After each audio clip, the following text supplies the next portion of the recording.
तो किले से अभी हम आ चुके हैं उस जगह पर, टीपू सुल्तान जन्म स्थान, यानी पे सीधा लिखा हुआ है टीपू जन्म स्थान। तारों में आप लोग एक साथ देख सकते हो, ये होते थे उस समय के टीपू सुल्तान के किले में सुरक्षा के कुछ इंतजामात। देखिए किले की दीवार में इस तरीके की कुछ चीज़ें बनी होती थी जहाँ पे रखी रहती थी उस समय की तोपें।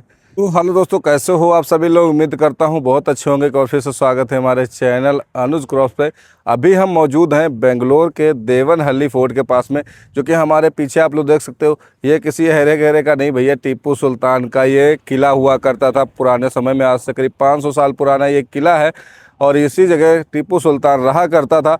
इसी के बगल में इसका बर्थ प्लेस भी है टीपू सुल्तान का, जहाँ पे जन्म हुआ था। तो इस वीडियो में हम आप लोगों को ये देवनहल्ली फोर्ट जो टीपू सुल्तान का हुआ करता था उसको दिखाने वाले हैं। इसके बाद फिर हम टीपू सुल्तान के जन्म स्थान को भी दिखाने वाले हैं, कहाँ पर उसका जन्म हुआ था। तो आप लोग देखोगे ये रास्ता उसके जन्म स्थान की तरफ जाता है। अभी हम चलेंगे और लेकिन यहाँ पर देखिए ये इसके किले का मेन एंट्रेंस है। ये दो बुर्जों से बना ये दरवाज़ा, जो कि गोलाकार आकृति में दरवाज़ा बना हुआ है। ये उसके दो बुर्ज हैं, आप लोग देख पा रहे होंगे। और यहाँ पर आप लोग देखोगे तो वो जगह है, वो गेट है जिसको काफ़ी अलग बनाया गया था। यहाँ पर देखिए गोल गेट है। शायद ही कई किले में आप लोगों ने ऐसे गेट को, दरवाजे को देखा होगा जो देवनहल्ली फोर्ट में देखने को मिलता है टीपू सुल्तान के किले के अंदर। यहाँ पर देखिए लिखा हुआ है किला देवनहल्ली। और ये देखिए ये इसका गेट हुआ करता था उस समय। और ये दरवाजे के में सिक्योरिटी सिस्टम किस तरीके का बनाया था। अंदर देखिए काफ़ी ज़्यादा बस्ती है और मुझे लग रहा है अंदर किला तो कुछ बचा नहीं हुआ है, बस्ती ही बची हुई है। लेकिन अभी हम अंदर भी चलेंगे, दिखाएंगे आप लोगों को क्या बचा है। तो देखिए किले में किस तरीके से दीवार लगी होती थी और दीवार में इस तरीके से लोहे के कुंडे लगे होते थे भाई, और जिससे गोलाकार आकृति का एक या गोलाकार फ्रेम का एक दरवाज़ा लगा होता होगा जो इस किले को बंद करने में काम में आता होगा। इस दरवाजे को जिससे बंद किया जाता होगा।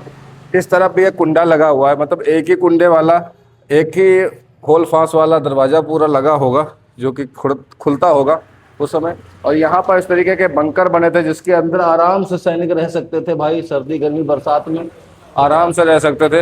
ये देखिए चारों वो पॉइंट है जहाँ से अंदर जाया जा सकता है, उस साइड भी पॉइंट है दोनों जहाँ से अंदर जाते थे। तो किले पे सैनिक भारी मात्रा में मौजूद रहते थे जिसकी वजह से किले को और सुरक्षा मिलती थी। तो चलिए चलते हैं अंदर की तरफ।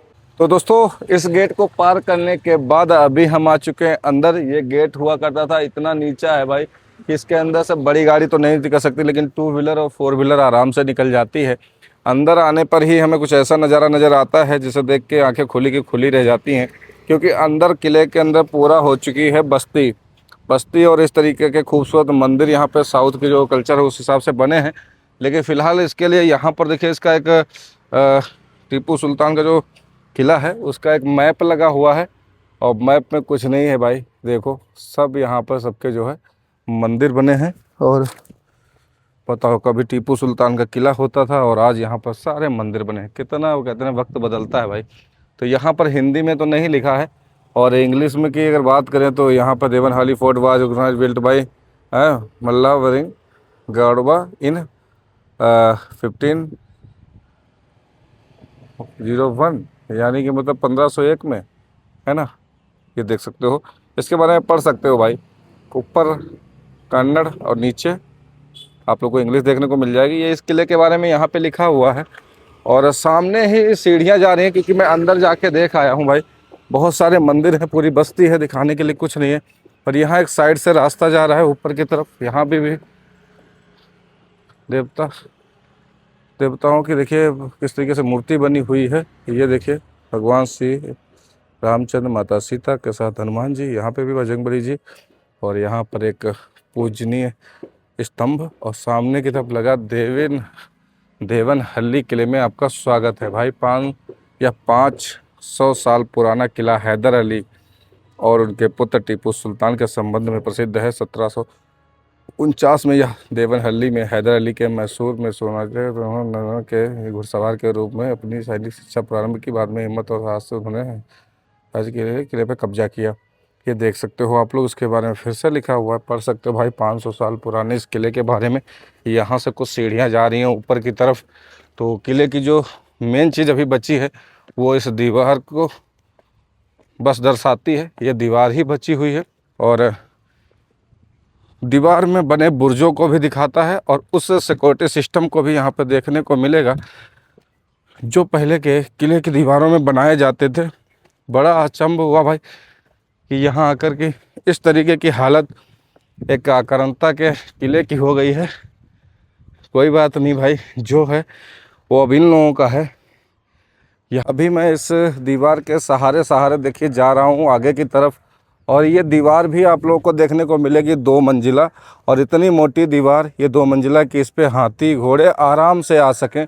तो इसका मतलब ये रहा कि ये इसकी सुरक्षा को और मजबूत उस समय करता था, क्योंकि आप लोग यहाँ पर देखोगे जितना वन वे नीचे की तरफ है और वन वे ऊपर की तरफ है, अगर दोनों को बस सेम बराबर होती ना तो ये भाई हाईवे बन जाता पूरा। इतनी चौड़ी सड़कें, आराम से आज इस पे बस, ट्रक, जीप कुछ भी चलाइए आराम से चल जाएगा। यहाँ पे भी और नीचे पे भी इतने चौड़े रास्ते पहले के समय में उसने बनवाए थे। यहाँ पर सिक्योरिटी सिस्टम की बात करें तो इस तरीके से देखिए 2 नालीदार यहाँ पर दूरबीनें, जैसे 2 क्यों 3 नालीदार, 4 नालीदार भाई दूरबीनें जैसी बनी है। देखिए चारों में आप लोग एक साथ देख सकते हो। ये होते थे उस समय के टीपू सुल्तान के किले में सुरक्षा के कुछ इंतजामात। देखिए इसमें चारों तरफ देखा जा सकता था कि सामने से सैनिक किस तरफ से आ रहा है, किस तरफ से हमला करेगा, है ना। और यहीं से उस पर कड़ी नज़र किले के बाहर पहरा देने में भी करी जाती थी। आजकल के ज़माने में इस तरीके की भाई दूरबीनें चल गई हैं, लेकिन पुराने ज़माने की ये दूरबीनों को आप लोग देखिए कि किस तरीके की हैं। ये हैं पुराने ज़माने की वो दूरबीनें जिस पे किले की दीवार को और किले को सुरक्षित किया जाता था। किले की दीवार में इस तरीके की कुछ चीज़ें बनी होती थी जहाँ पे रखी रहती थी उस समय की तोपें की नालों को घुमाने के लिए बढ़िया सा यहाँ पे स्पेस भी दिया रखा था, क्योंकि ये पीछे से देख सकते हो आप लोग पतली हैं, और अगर इनका मुंह देखोगे तो आगे बिल्कुल शेरमुखी है, आगे की तरफ पूरा मुँह चौड़ा हो कि सामने आने वाली सेना को अगर इस तरफ नाल को पूरा तरीके से घुमाया जा सके। और कहते हैं ना कि उस समय भाई इसने आधुनिक लड़ाइयाँ लड़ी थी, आधुनिक हथियारों के साथ लड़ाइयाँ लड़ी, और कहते हैं ना कि आधुनिक हथियारों को भाई इसी ने शुरू किया था, उसी से लड़ाई लड़ा करता था। लेकिन सामने की तरफ एक खूबसूरत झील का नज़ारा आप लोग देख सकते हो किस तरीके से खूबसूरत एक झील है भाई। पानी देखते ही नहाने का मन हो रहा है, क्योंकि साउथ इंडिया में इतनी गर्मी पड़ रही है भाई। जब से मैं 4-5 दिन से आया हूँ मैं बहुत परेशान हो गया। और इस दीवार पे थोड़ा सा आगे मैं और चलूँगा तो एक बुर्ज हमें और आगे देखने को मिल रहा है, उसके पास लेके चलते हैं, देखते हैं वहाँ पे हमें क्या देखने को मिलता है। ये देखिए अभी मैं इस पतले वाले रास्ते पे चल रहा हूँ जहाँ से एक सिंगल आदमी आराम से आ जा सकता था, और जगह जगह वही सिक्योरिटी सिस्टम, बाहर नज़र रखने वाले के लिए भाई बहुत तगड़ा सिस्टम बना रखा था भाई पुराने समय में। अभी इस किले के हम ऐसी जगह पे पहुँचे हैं, ये किले का वो बुर्ज है जिसको अभी मेंटेन कर दिया गया है। शायद ये टूट रहा होगा, तो जो बचा है इस किले को वो संरक्षित करने में लगे पड़े हैं भाई यहाँ के एएसआई वाले। ये रास्ता इसी तरीके से आगे और चला जाएगा, कुछ दूरी तक हम आगे और चलेंगे, अगर कुछ डिफरेंट हमें देखने को मिलेगा तो ज़रूर दिखाएंगे। ये वो बुर्ज है इसी किले की दीवार का, जहाँ से भी सुरक्षा के काफ़ी ज़्यादा इंतजाम होते थे। इन होलों पे रखी रहती थी उस समय की तोपें, और यहाँ पे कुछ बने हैं हमें लग रहा है सैनिकों के बैठने की जगह, जब जहाँ पर वो खड़े होकर इन होलों से बाहर नज़र रख पाते थे। और इस साइड भी है, कुछ दिखाते हैं आप लोगों को भाई। ये जो चीज़ें देखने को यहाँ पे ये मिल रही ना चीज़ें, लोग गंदगी फैला के जा रहे हैं, लेकिन उस समय देखिए किस तरीके से सैनिकों के खड़े होने के लिए वो कहते हैं ना वॉच टावर हुआ करते थे, जहाँ पर लोगों ने पता नहीं क्या क्या कर रखा है भाई। ये हैं उस समय की, कहते हैं ना कि वो चीज़ें जो उस समय के सिक्योरिटी सिस्टम को मजबूत करती थी। थोड़ा सा हम आगे और चलेंगे, कुछ अगर डिफरेंट दिखेगा तो मैं बिल्कुल दिखाऊंगा। उसके बाद फिर हम चलेंगे टीपू सुल्तान के बर्थ प्लेस पे जहाँ पे उसका जन्म हुआ था। तो दोस्तों आगे आते आते कहीं हम ऐसी जगह पे इस किले में पहुँचे हैं जहाँ पर कुछ हमें और देखने को मिलता है। दीवार के अलावा यहाँ से देखिए एक और एंट्री थी जहाँ से इससे शायद किले पे आया जाता होगा। ये दीवार यहीं पे एंड हो गई है भाई, है ना। शायद लोगों ने तोड़ दी, इस पे रास्ते बना दिए, मकान बना दिए, पता नहीं, लेकिन ये दीवार यहाँ तक ही थी। और ये देखिए इसके पास में कितना निर्माण है जो कि काफ़ी प्राचीन है, पुराना है, करीब 500 साल पुराना। एक किला फिलहाल अभी तो ढह तो चुका ही है। और ये देखिए यहाँ से एक रास्ता जा रहा है ऊपर की तरफ, एक बुर्ज जैसा यहाँ पे भी बना हुआ है। ये देखिए यहाँ पे भी उसी तरीके से वॉच टावर बने हैं जहाँ पे एक सैनिक आराम से खड़े होकर इन होलों से चारों तरफ देख सकता था भाई। एक सैनिक को खड़े होने के लिए सर्दी हो, गर्मी हो, बरसात हो, वो आराम से खड़ा रहता था बिना किसी भीगने के। बाद यहाँ पे तोपें लगे रहती थी उस समय, जहाँ से बाहर हमला किया जा सके। ये देखिए ये चौकोर, ये भी सुरक्षा की ही रणनीति से बनाया गया था उस समय। और सामने की वो दीवार है जहाँ से चलते हुए हम आए हैं, ये वो किले की मेन दीवार जो आज सिर्फ अपनी इसी हालत में बची हुई है। तो किले से अभी हम आ चुके हैं उस जगह पर, टीपू सुल्तान जन्म स्थान, यानी पे सीधा लिखा हुआ है टीपू जन्म स्थान। ये वही जगह है जहाँ पर टीपू सुल्तान का जन्म हुआ था। और यहाँ पर अभी तो देखने के लिए ज़्यादा कुछ नहीं है। यहाँ पर उसकी याद में एक, कहते हैं ना, मेहराबदार इस तरीके का एक छतरी बना रखी है। ये देखिए टीपू जन्म स्थान, आप लोगों को यहाँ पे कन्नड़, हिंदी और इंग्लिश में देखने को मिल जाएगा। और नीचे कुत्ते भी प्रसाद दे के जाते हैं, बताओ इसके जन्म स्थान पे। भाई ऐसे क्यों करते हैं भाई कुत्ते, हमें नहीं पता। टीपू सुल्तान का जन्म स्थान देवनहल्ली, जो कि देवनहल्ली जो बेंगलुरु में पड़ता है।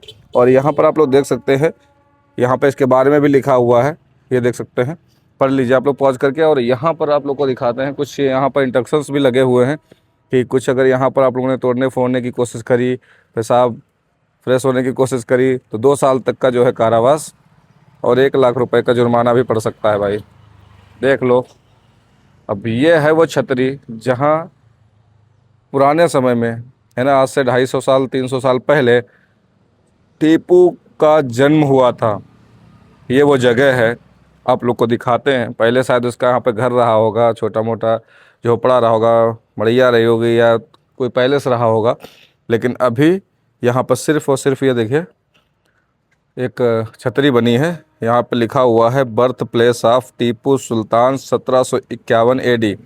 नीचे कन्नड़ में भी और उर्दू में भी लिखा हुआ है। तो 1751 में इसका जन्म जो है वो यहीं पर हुआ था। उसके बाद फिर उस किले में वो जाके रहा, जो कि वो मैंने अभी आप लोग को दिखाया है। और ये वो जगह है, ये देखिए वो छतरी जो कि टीपू सुल्तान की याद में बनाई हुई है। और अभी हाल ही में, आज ही कल में, आप लोगों ने एक, कहते ना कि न्यूज़ सुनी होगी कि टीपू सुल्तान के ऊपर चल रही एक महिला मेयर या उप मेयर ने जो है टीपू सुल्तान की फ़ोटो अपने पीछे लगा रखी थी। मुस्लिम महिला थी वो, महाराष्ट्र में। तो उस पर बड़ा विवाद चल रहा है कि टीपू सुल्तान को लोग अपना आदर्श मानते हैं और ऐसा बोल रहे हैं कि टीपू सुल्तान ने जो है अंग्रेज़ों से इस देश के लिए लड़ाई लड़ी। घंटा लड़ाई नहीं लड़ी भाई, इतना तो मैंने भी इसके बारे में पढ़ लिया है यहाँ आने से पहले, कि इसने कितने हिंदुओं का धर्म परिवर्तन कराया, कितने हिंदुओं को मारा। और ये लड़ा तो सिर्फ इसलिए लड़ा कि इसका खुद का राज खतरे में था। अंग्रेज़ों से लड़ा, अंग्रेज़ों से लड़ते ही लड़ते मरा है भाई। और अंग्रेज़ों को न्योता भी यही भारत में दे रहा था कि आ जाओ, भारत पे कब्जा कर लो। इस तरीके के न्योते पत्र भी ये लिख रहा था अंग्रेज़ों को। तो इस तरीके का ये इंसान था, है ना, क्योंकि ये सब यहाँ के थे ही नहीं। पैदा ज़रूर यहाँ पे हो गए, लेकिन ये तो सब आए तो बाहर से ही थे, इनके बाप दादा।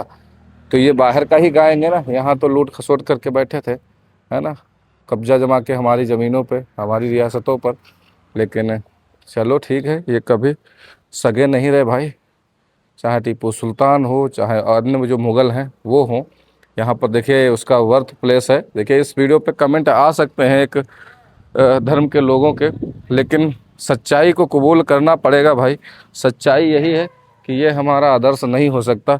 हमारा आदर्श हो सकती हैं या हैं रानी लक्ष्मीबाई जी, जिन्होंने वाकई में अंग्रेज़ों से लोहा लिया। और 1757 की क्रांति के बाद उन्होंने भी 1758 में अंग्रेज़ों के खिलाफ मोर्चा खोला और वीर गति को प्राप्त हुई और इस देश के लिए शहीद हुई, उन्हें कहते हैं, ठीक है। और उन्हें अंग्रेज़ों से विलय करने पे मना भी कर दिया था। और वो उस समय में भारतीयों के साथ खड़ी थी, जिस समय बहुत ज़्यादा ज़रूरत थी कि अंग्रेज़ों के खिलाफ कोई मोर्चा खोले, लड़े। नहीं, वो भी चाहती तो अंग्रेज़ों के साथ मिलकर अपना राजपाट बचा सकती थी, लेकिन उन्होंने नहीं किया। फिलहाल हम बात अभी टीपू सुल्तान की कर रहे हैं, जो कि उसका बर्थ प्लेस है, जो कि देवनहल्ली बेंगलोर के अंदर है। आप लोगों को दिखाने के लिए इतनी दूर हम पहुँचे हैं, करीब अपने घर से 2500 किलोमीटर दूर हैं। और ये है टीपू सुल्तान का वो बर्थ प्लेस। भैया मैं यहीं पे अभी वीडियो को एंड कर रहा हूँ। और इस वीडियो से अगर किसी को अभी क्षति पहुँची हो तो भाई मेरे को नहीं पता, और जो इसकी सच्चाई है, जैसे मैं अगर किसी औरंगजेब या किसी अकबर की कब्र पे जाऊं, उसका वीडियो बनाऊं, उसके किले में वीडियो बनाऊं, तो जैसा जैसा उसने काम किया वही तो मैं बताऊंगा भाई।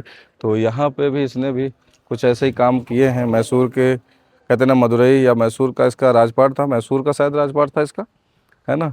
यहीं इसका राज हुआ करता था साउथ में। साउथ के एक आक्रांता के रूप में ये था भाई हमारे भारत में। और ठीक है, किसी को भाई मिर्ची लगी तो मैं क्या करूं। उम्मीद है वीडियो आप लोगों को काफ़ी पसंद आएगा। वीडियो पसंद आए तो लाइक कर दें, चैनल पे पहले विजिट कर रहे हो तो प्लीज़ चैनल को सब्सक्राइब कर लें, है ना। हम बेंगलोर आए थे तो सोचा था इन भाई साहब को भी दिखा दिया जाए कहाँ पैदा हुए हैं, कहाँ रहे हैं। उम्मीद करते हैं वीडियो आप लोगों को पसंद आएगा। तो चलिए दोस्तों, मिलते हैं ऐसे नए वीडियो में, तब तक के थैंक यू सो मच। जय हिंद, जय भारत।